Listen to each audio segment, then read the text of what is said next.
శ్రీ గురువే నమ. ఓం శ్రీమాత్రే నమ. ఓం సర్వమంగళాయ నమ. ఈరోజు క్యాష్ డిస్కౌంట్లో భాగంగా ఇన్వాయిస్లో భాగంగా క్యాష్ 5% డిస్కౌంట్ క్యాష్ డిస్కౌంట్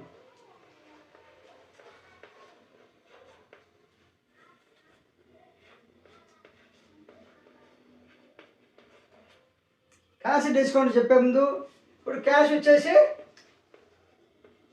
5%.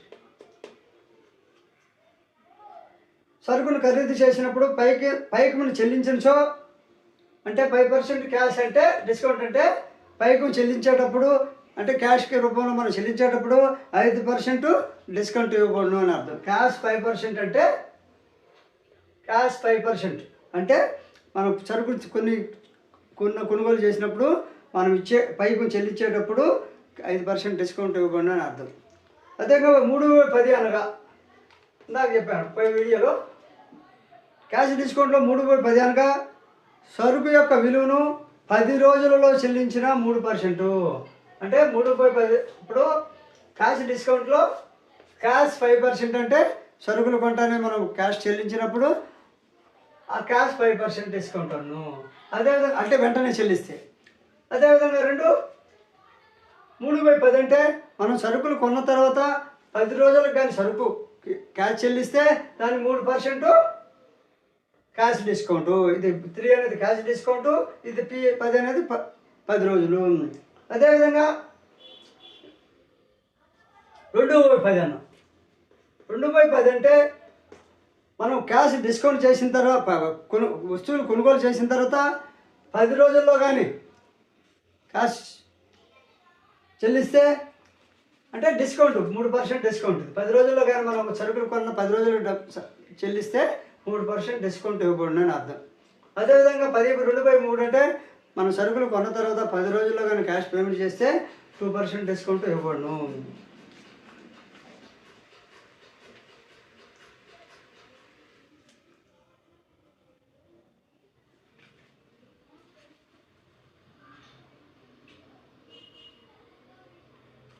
ఇది 20 వేసుకోవాలి. ఇప్పుడు 10 వేసుకోవాలి. అంటే మనం ఏదైనా ఒక సరుకును కొన్నప్పుడు 20 రోజుల్లో కానీ మనం చెల్లిస్తే సరుకులకు మనం ఇవ్వాల్సిన పేమెంటు ఆ 20 రోజుల్లో కానీ చేస్తే ఆ సరుకులపై 2% డిస్కౌంట్ ఇవ్వబడును అని అర్థం. 2/20 దాన్ని 2/20. అదేవిధంగా 80/30. 80/30 అంటే ఏదైనా మనం సరుకును కొన్నప్పుడు బిల్లు మొత్తం 30 రోజుల్లో చెల్లించకుండా బోనసో అంటే 80/30 అంటే ఒక సరుకు మనం ఒక అంగట్లో సరుకులు కొన్న తర్వాత మనం 30 రోజుల్లో కానీ పేమెంట్ చేయకపోతే ఆ పేమెంటు చేయకపోతే మనం కొన్న వస్తువులకి 80/30 అంటే మనకు డిస్కౌంట్ ఇవ్వబడదు అని అర్థం. 80/30 అంటే ఆ విధంగా మన మ్యాథమెటిక్స్లో క్యాష్ డిస్కౌంట్లో వస్తాయి పదాలు. 3/10 అంటే 10 రోజుల్లో సరుకు మనం కొన్న వస్తువులకు క్యాష్ చెల్లించకపోతే చెల్లిస్తే కొన్న వస్తువులకి 10 రోజుల్లో కానీ క్యాష్ చెల్లిస్తే 3% డిస్కౌంట్ ఇవ్వబడును. మనం కొన్న వస్తువులకు 20 రోజుల్లో కానీ సరుకు పేమెంట్ చేస్తే 2% డిస్కౌంట్ ఇవ్వబడును, అంటే తగ్గుతాయి. అదేవిధంగా 30 రోజులు కానీ 30 రోజులు పైబడి కానీ మనం కొన్న వస్తువులకు పేమెంట్ చేస్తే అసలు డిస్కౌంటే ఉండదు, అంటే డిస్కౌంట్ ఇవ్వబడదు అని అర్థం. అదే క్యాష్ డిస్కౌంట్ కాకుండా రిటైల్ డిస్కౌంట్ ఉంటుంది. ఇప్పుడు క్యాష్ డిస్కౌంట్ కాకుండా రిటైల్ డిస్కౌంట్.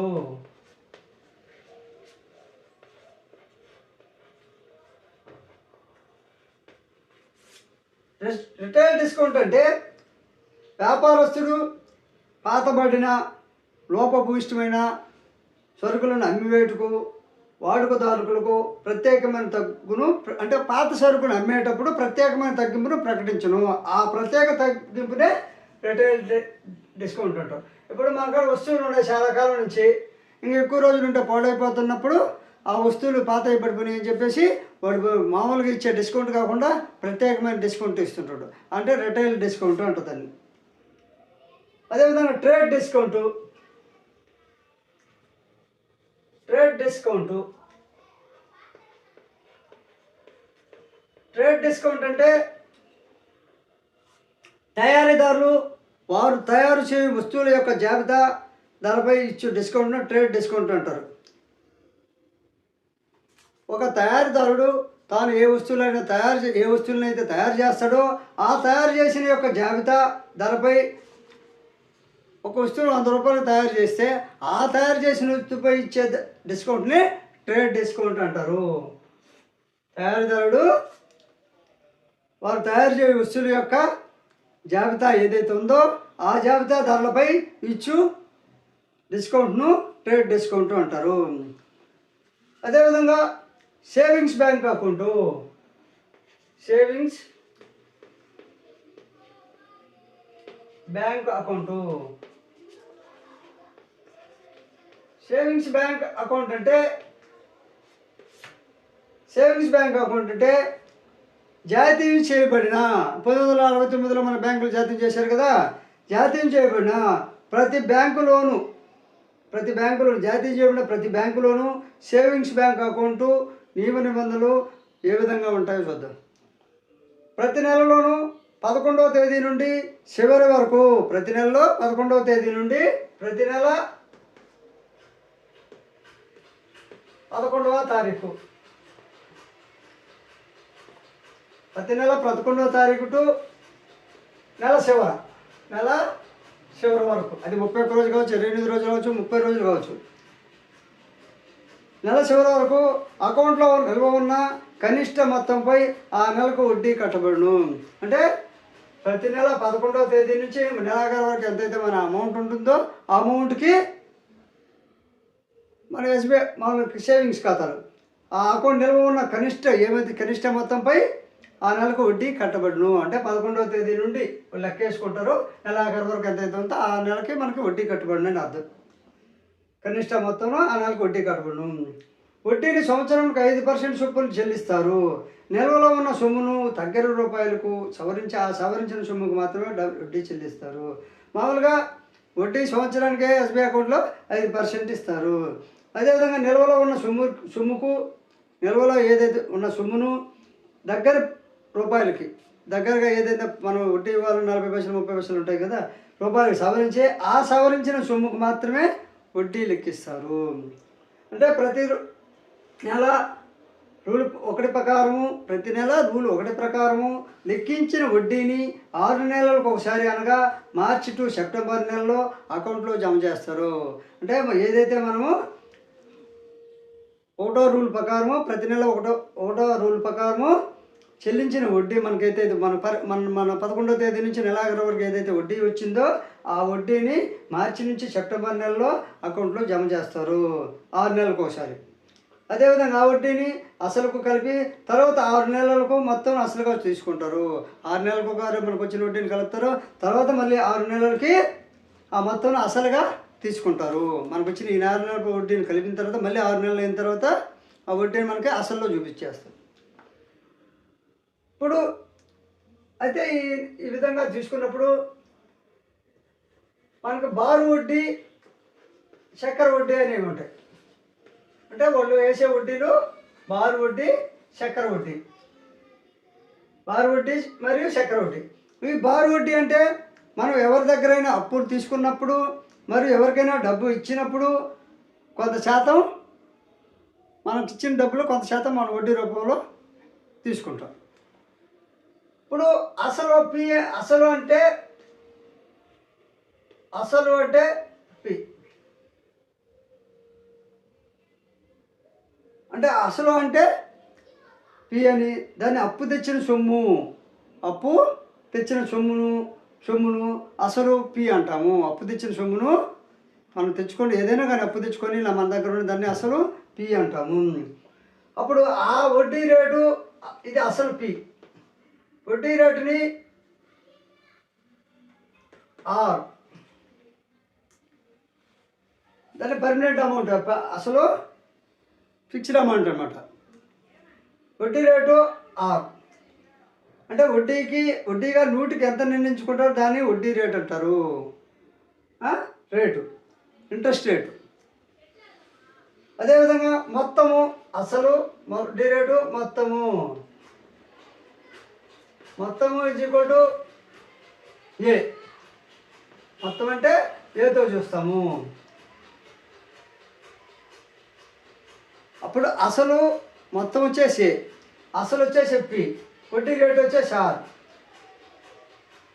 ఈ మూడింటిని కలిపిన అసలు వడ్డీ రేటు మొత్తము అంటే మనకు అసలు కలపాలి, వడ్డీ కలిపితే ఈ మొత్తం అనేది వస్తుంది. ఇప్పుడు మనకు అర్థమైందా? మొత్తం ఏ ఈజ్ ఈక్వల్ టు అసలు ప్లస్ వడ్డీ. అసలు వడ్డీ ఈజ్ ఈక్వల్ టు మొత్తం అవుతుంది.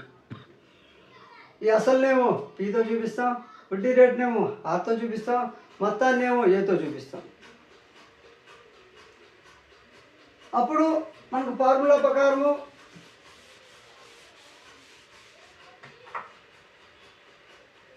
అసలు మొత్తం ఏ అంటే మొత్తము is equal to P plus A interest rate I is equal to అంటే ఐ అంటే interest is equal to A is equal to P into 1 plus R by 100 is equal to R P into R plus T. T అంటే కాలం కూడా వస్తుంది 100. అంటే మనకు A అసలు అనేటువంటిది కనుక్కోవాలంటే A is equal to P plus I interest వడ్డీ అనమాట. కాబట్టి ఈ విధంగా A is equal to P plus I by P plus I is equal to A is equal to ఇది ఒక bit A is equal to P plus I. అప్పుడు మళ్ళీ ఏ is equal to ఏమవుతుందంటే అసలు కనుక్కోవాలంటే మనం మొత్తం కనుక పి ఇంటూ అంటే కాలం కూడా కావాలి కాబట్టి A is equal to P into 1 plus RT by 100. ఈ విధంగా మనకు ఫార్ములా వస్తుంది. అప్పుడు బార్ వడ్డీ ఈజ్ ఈక్వల్ టు మన చక్కెర వడ్డీ బార్ వడ్డీ అని చూపించాను కదా. బార్ వడ్డీ ఈజ్ ఈక్వల్ టు బార్ వడ్డీ అనేది ఐ. బార్ వడ్డీ I is equal to bar వడ్డీ ఈజ్ ఈక్వల్ టు ఎంతకాలానికి పై అసలుపై అంటే పి అసలుపై ఎంతకాలానికి మనం వడ్డీలు లెక్కించే పద్ధతిని బారు వడ్డీ అంటారు. అంటే ఎంతకాలానికైనా వడ్డీలు లెక్కించే పద్ధతిని బారు వడ్డీ అంటారు. అసలుపై ఎంతకాలానికైనా వడ్డీలు లెక్కించే పద్ధతిని బారు వడ్డీ అంటారు. బారు వడ్డీ కనుగొనే సూత్రం బారు వడ్డీ సూత్రము. బారు వడ్డీ సూత్రం is equal to I is equal to PTR by 100. ఇక్కడ ఐ అంటే బారు వడ్డీ, ఐ ఈజ్ ఈక్వల్ టు బారు వడ్డీ is equal to I is equal to PTR by 100. P అంటే అసలు, టీ అంటే కాలము, ఆర్ అంటే రేటు, వడ్డీ రేటు, ఐని బారు వడ్డీ ఇప్పుడు బై 100. ఈ విధంగా వేసుకుంటే మనకి బారు వడ్డీ వస్తుంది. కాబట్టి ఈ వీడియో నచ్చితే లైక్ చేయండి, షేర్ చేయండి, సబ్స్క్రైబ్ చేయండి. మరిన్ని వీడియోలు తర్వాత మీ ముందుకు తీసుకొస్తాను. కాబట్టి ఈ విధంగా నేను అనేక ఎడ్యుకేషన్ సంబంధించిన టిప్స్ అన్ని వీడియోలు మీ ముందుకు తెస్తాను.